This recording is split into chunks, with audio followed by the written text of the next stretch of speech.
Well, Phil, and just before we sort of get down to the nitty-gritty, it's good to be back out on the road. How's the show's been going? It's been going great, man. It's been awesome. It's been a lot of fun. You know, we've played to the largest crowds we've ever played to. You know, we did 16,000 in Detroit the other night, 14,000 in Dallas. It's been real successful and real good. Well, congratulations, because the album went in at #4 in the US, and I know it's charted all over Europe. So basically, Phil, the whole idea of the great Southern trend kill, you've basically proved a point anyway now, haven't you? Proved a point? What point is that? The point is that you've gone against all the trendy stuff that's going on, and you've come out with a killer record, and people are still interested. Not really that we're going against it. It's just that I think that we've done and stuck to what we've always done since the Cowboys from Hell days, when we established what the hell really we were and what our point was. And just, I guess the proof is the strong fan base. We've got a lot of support. Absolutely. And there's a lot of support back for you in Europe as well. I mean, you know, we've had so many letters and emails on the internet and whatnot, and I think also because Metallica came out with such a commercial sounding record, you're one of the only bands flying the flag for heavy metal now, really, aren't you? In a sad way, it's almost true, you know, but we're happy to do it. You know, we feel like we're the top of the chart when it comes to metal now. Absolutely. And we're proud to go out and do it, and we're looking forward to coming back to Europe and the United States, Japan, Australia, everywhere we've been before. And, you know, we want to thank the fans for supporting us. Absolutely. And, you know, enabling us to make the kind of records that we want to make, because without the fans, you don't have anything. That's right. Well, we need Pantera at Headbangers Ball, definitely, so we're glad to be here. So, Phil, if I could come to you now about the incident that happened. I mean, that really, really must have shaken you up really badly. How are you feeling? Didn't really shake me up. I overdosed and killed myself for about 4 minutes. And I think it shook everybody else up. I was in bliss, actually. I was gone. Don't remember anything. And when you come out of something like that and you wake up and you're A, embarrassed, B, you see how it affects everybody around you. Just those two elements right there, there's no way that could ever happen again, you know? So through more positive thought and through true inner strength, you know, everybody makes mistakes, but I truly learn from my mistakes, and I have that ability to turn that light switch off.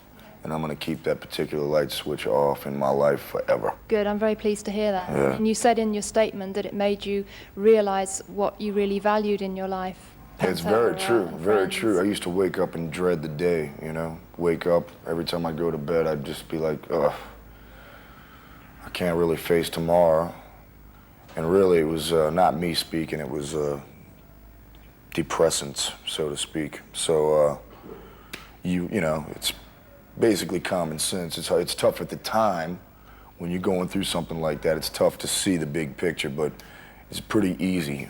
Omit that stuff, live happier, you know? So it's just all natural to me. In a weird way, too, it brought us all a lot closer together. And very much so. We've taken it not as a negative, but as a positive. You know, it's made us better on stage. It's made us closer as people and as friends, too, you know? So, you know, always, you know, there's bad things in this world, but hey, if you can take them and turn them into something good, so be it. Absolutely. Absolutely. But on that same note, after I'd overdosed, the very next night, we played the next night. There's no rehab, there's no trial period of getting the whole band back together. We never lost a step. And I think that took a lot of character from everybody on our crew and our band and stuff, and I think that, you know, they deserve to be commended on that, and I thank them. Well, thank you very much for talking so candidly about that. We really appreciate it. And we're going to talk to the guys some more, but right now we're going to the first video from the great Southern trend kill, and we're going to find what happens when you drag the waters. We're still talking to Vinny and Phil from Pantera, and just really carrying on, actually, Phil, from what we were saying earlier. You know, we're very honored to have this exclusive interview with you, and I know that you've been reluctant to talk to the press in recent times about the new record. Have you been talking to the fans from the stage at the shows about what happened? No, actually I haven't, because honest to God, there's only a certain amount of time that we have to play, and we feel like it's more important. And I do my own I'll rattle on, don't get me wrong, I will talk to the audience, but we'd rather play the songs, you know? You know, that's what they paid to see. We're gonna play the songs and deliver that metal message that you all miss so much. Yeah, let the metal do the talking. So, we were talking a little bit earlier about, you know, you haven't had too much TV or radio airplay, particularly in America. Do you find that pretty frustrating, or does it make your achievements seem even more kind of extraordinary? I think it makes our achievements much more extraordinary because we've never depended on television or radio to bring our music to the fans. We always brought it to them. You know, we past 6 years we've done more touring than any band and I can think of. You know, we've never had a break till last year. We finally took some time off. You know, and so that's one of the reasons why in 1996, when a lot of other bands are falling by the wayside, we're still up there kicking it hard because we don't depend on the other mediums to, you know, promote our music. We do it ourselves. Absolutely, absolutely. So Phil, does, you know, when each album you've done, you've kind of really gone up so many notches each time. How do you think the Great Southern Trendkill follows on from Far Beyond Driven? Because it seems to have gone up like 3 gears already. I didn't really notice the gear change or what have you, but to me, I just think Pantera, like I said before in the past, that we know how to write Pantera songs, and I think that's all we really did, is just write the best songs that we know how to write, and we're all real happy with it, you know, so, you know, Okay. so forth. So if you don't have it, get it, because you need it. Alrighty, well, we're going to check out some Pantera live on stage here at the Wings Stadium in Kalamazoo, wherever the hell this is. And then after that, we're going to talk to Pantera some more.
Take her back! Back this way! Up a bit! Okay! Let her go! The album at home, kind of in your little backyard studio, what difference did that make to actually be at home, and what sort of vibe did you get going in the studio? Well, I'd say the cool thing about it is, especially for Philip, you know, on the last record, we all had to go to Nashville and do it. And, you know, when you're in a studio singing, the most you can do is an hour and a half, 2 hours a day at the max, and you're stuck in some town with nothing to do, you know, it's kind of hard on you, you know. And so I know for us down in Texas, it was real easy because we could just go there and work at our own pace. They didn't have a certain time that we had to be in there. There wasn't a certain time we had to be out of there. And the same thing with him working with Terry down in New Orleans doing the vocals. You know, he could come in and do his thing and then just go about living his life as a person, you know, when you're done, you know, which is sometimes is really difficult, you know, if you have to be in a studio or around that environment, you can't get away from it all the time, you know. I sang my vocal tracks at the 9 Inch Nails studio also, and they were great too. So they're all in New Orleans. I live in New Orleans, and they're excellent people. Excellent, fantastic. Could you tell us a little bit about the lyrics, Phil? Because you've included them on the album cover this time. Were you drawing from a wider pool of inspiration this time, or is it similar to things that have pissed you off before? Just you know, life experience, you know, I can't make up anything, you know, that never was, so just going through life experience, you know, that's where I get the lyrics, really. Did it kind of help to have that theme of the Great Southern Trendkill? It just turned out that way. It took me a while to actually think up the title of the album. All of us were like, man, you know, what could we even call this thing? And when I reviewed all the songs and the themes to them and just how much it's just not even a cool album in the climate of today's popular music, you know, I love that, you know, I'll be honest with you, I like that a lot. So to me, the Great Southern Trendkill means, you know, meaning we're from the South and we're killing these trends, and we got thousands of people to prove it every night. You know, a lot of people who miss the heavier edge to stuff that is so watered down today. Makes me sick, honestly. Absolutely. Well, that says it all, really, the fact that the fans are still turning out for you guys and that you're selling out shows. Says it all. It's a great feeling, and you'll see it tonight. We will. All right, well, we've got another classic Pantera video on the way for you tonight. Actually, we're going to turn the clock right back to the Cowboys from Hell album, and it's going to be really good to see this video again, the title track, Cowboys from Hell. Okay, we have a few more moments to talk to Vinny and Phil from Pantera, and just a kind of general question here, actually. You guys, you seem to have a very kind of do-it-yourself attitude and philosophy to the music and the whole concept of the band and how you organize yourselves. When you're writing the record, are you writing it for yourself, or are you writing it for the fans, or both? Yeah, it's got to be both, man, period. I mean, we got to make ourselves happy, but in turn, you know, we know what our fans expect from us, you know.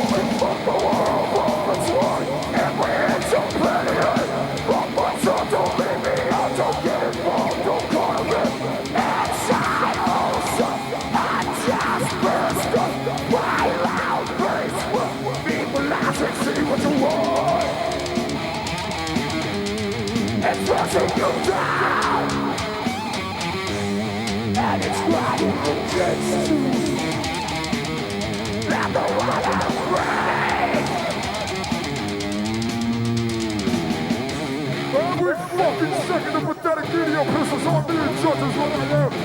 In one paragraph or less a down. Fuck them all!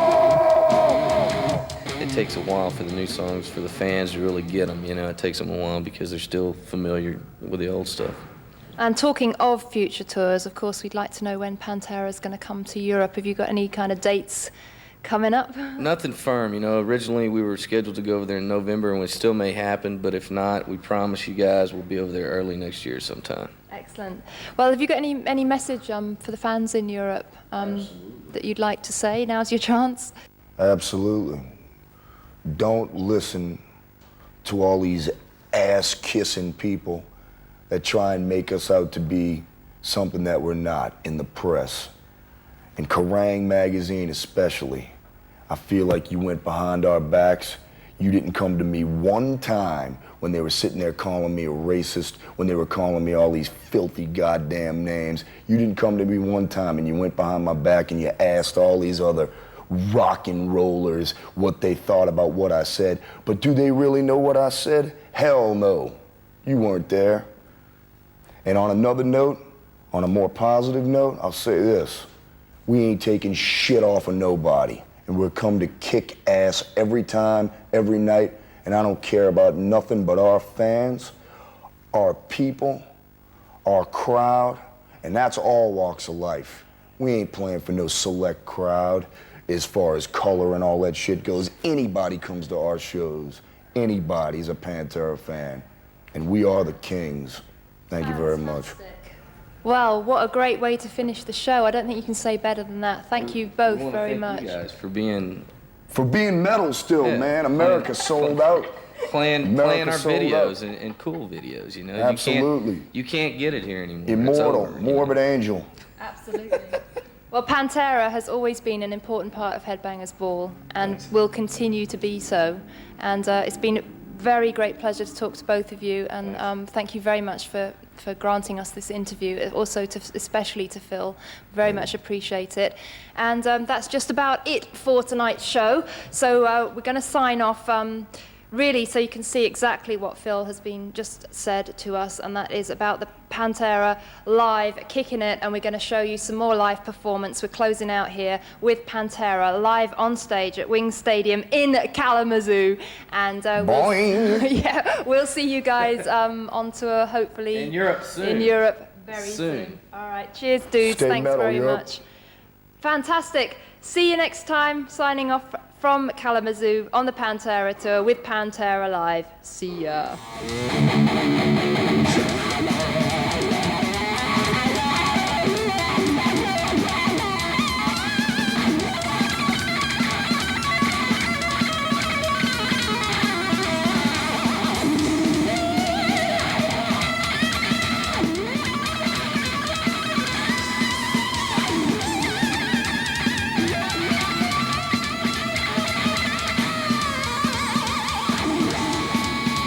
Take the drive. We don't give up. We're cannibals. There ain't no goddamn surrender. Cannibals. A new level. A confident. And forward. What's up? A new level. I'm confident and forward. It's true life, true life, true life.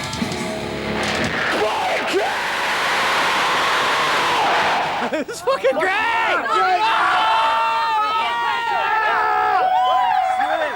Fucking hostile. Oh my god, it was the best, man. I was up there all the fucking time, dude. I got my ass fucking beat.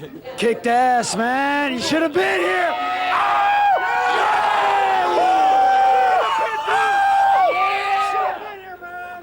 The reason Pantera is so special is because they are down to earth. They have been always. I've known those guys from the start. I'm talking Cowboys from Hell. We've always hung and partied, and that's how they've always been towards all their fans. It's always been like a party, you know. I'm just like, I'm your bud type of attitude. Let's do it, you know. You know what our crowds look like? Not physically, but it just like it reminds you of. You ever pull over on the side of the road and have some dead dog laying in the road and there's maggots all over it, just going crazy? That's what our crowds look like when we start playing. And it ain't like 400 people. It ain't 200 people. It's thousands of people going berserk.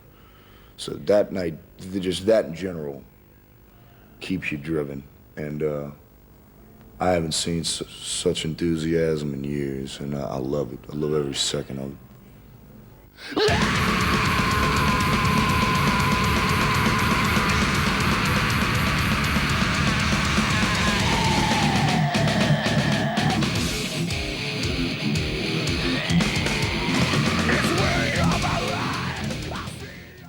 Be patient, it's coming.